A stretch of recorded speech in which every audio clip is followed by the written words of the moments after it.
Welcome to qnawire. We have a parallelepiped with a rod diagonally through it from point A to C prime, and it has a constant angular velocity omega, and we're asked to find the angular momentum about the point G. So we're going to start solving this problem by finding some unknown lengths on this parallelepiped. So we're going to find the length from point A to point C. And to do that, we can take the square root from the length of A to B squared plus the length from B to C squared. So we can then write this as A squared plus A squared. And this simplifies down to be the square root of 2 times A. So next we're going to find the length of the diagonal from point A to C prime.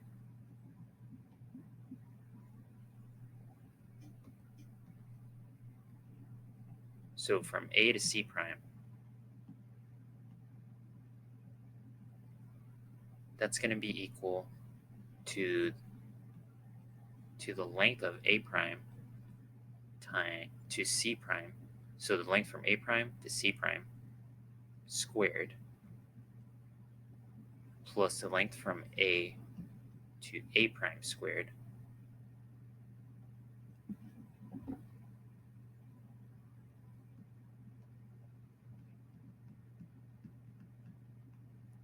and then the length from A prime to C prime, that's just going to be equal to the length from A to C.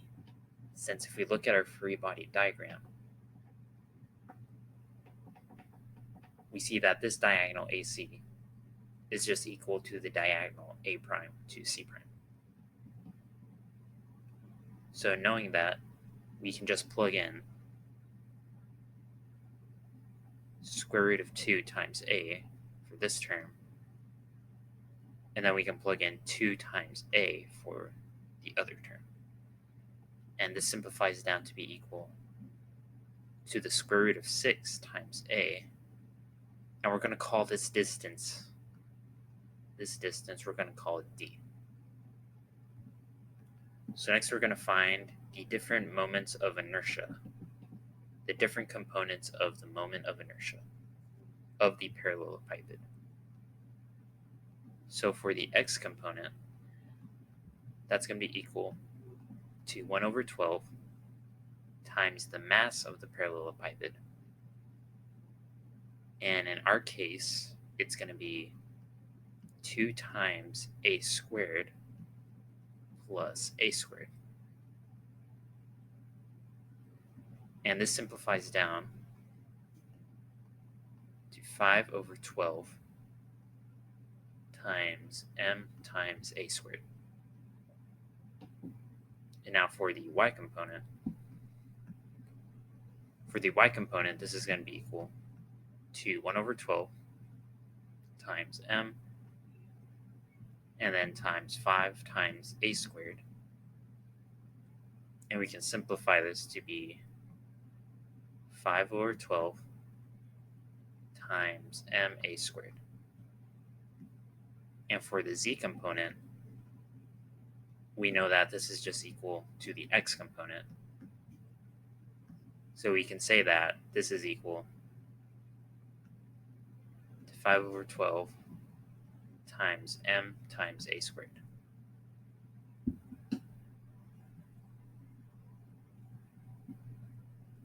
So next we'll write out the equation for the angular velocity of the different components. So we can write that as w divided by the distance d. And then for the vector components, it's going to be negative ai plus 2aj minus ak.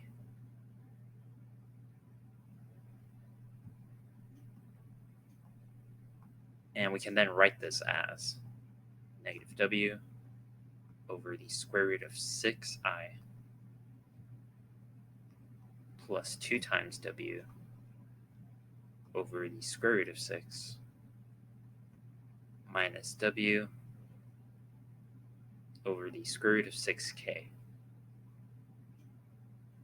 And this should be j.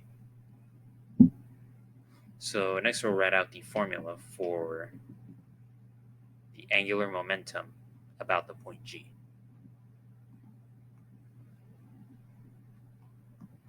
So that's going to be Ix times omega x plus Iy times omega y plus Iz times omega z.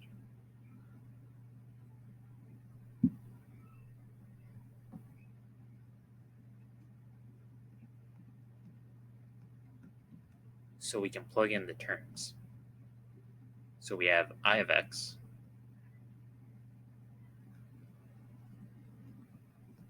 times omega x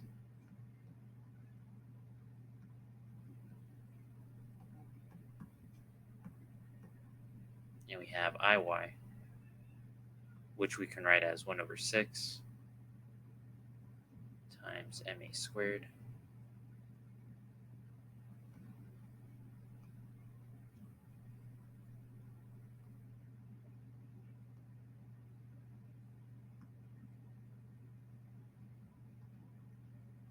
and then we have Iz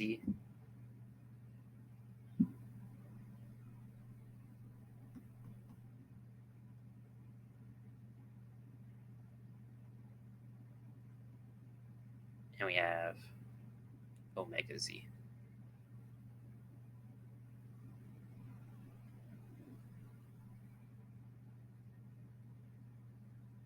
And what we do is we take this expression and we rewrite it in a more simpler form.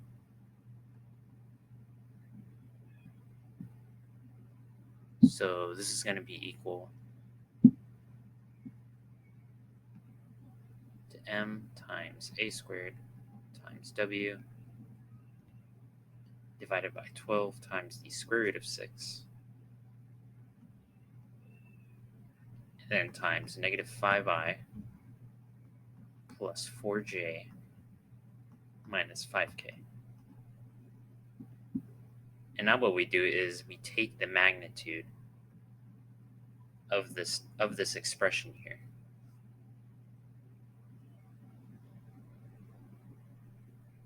So to do that, we just focus on the vector components and we take the square root of the vector components and take the summation of the squares of each component. So we say that the magnitude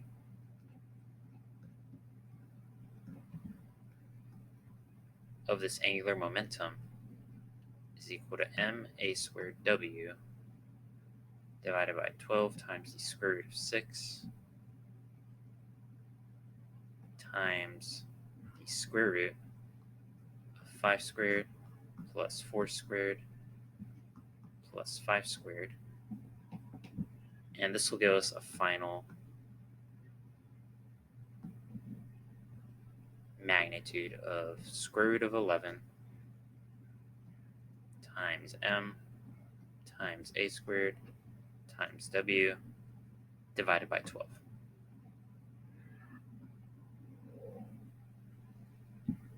And now to find the direction of this angular momentum, we're going to take this answer here.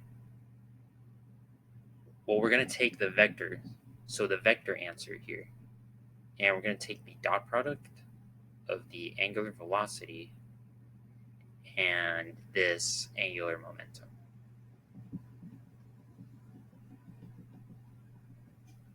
So we do the dot product of h of g dot the angular velocity. So that's going to look like ma squared times omega squared divided by 12 times 6. And then the vector components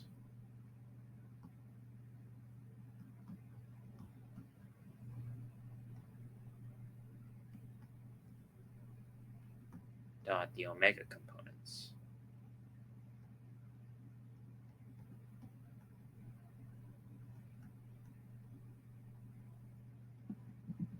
And this is going to be equal to 1 over 14 times m times a squared times omega squared.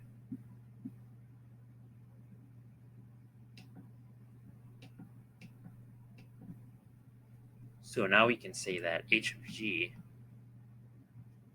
dot omega is going to be equal to h of g times omega times the cosine of theta.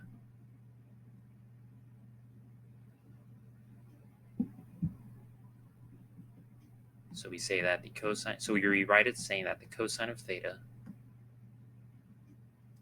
is equal to 1 over 4 ma squared omega divided by the square root of 11 divided by 12 times a squared times omega. And we see that these terms will cancel out, and we're left with the cosine of theta is equal to 12 over 4 times the square root of 11. And we can take this, solve for an angle theta,